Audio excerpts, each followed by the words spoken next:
Discuss करते हैं primitive societies में या सिंपल सोसाइटीज में लॉ कैसे वर्क करता है। लॉ की बात करें तो इसको डिफाइन करा जा सकता है as set of rules which are expected by the members of the society to follow. कि एक्सपेक्ट करा जाए कि सोसाइटी के मेंबर्स किन रूल्स एंड रेगुलेशंस को फॉलो करें, उसको लॉ कहा जाता है।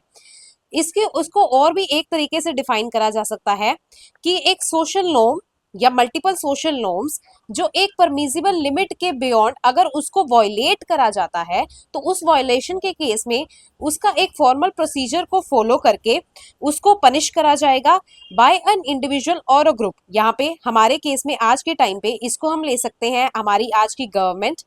इसको हमने स्पेशल रिकॉग्नाइज्ड प्रिविलेज दे रखी है कि ये गवर्नमेंट जो है वो एक फॉर्मल प्रोसीजर के थ्रू अगर कोई पर्सन सोशल नॉर्म जिसको लोग कहते हैं उसको वॉयलेट करता है तो उसको पनिश किया जा सके।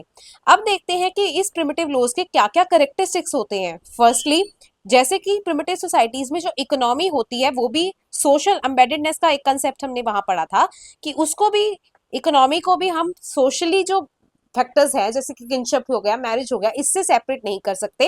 वैसे ही प्रिमिटिव जो लॉज होते हैं वो भी किनशिप पे बेस्ड होते हैं, वो भी कंप्लीटली सेपरेटेड नहीं होते।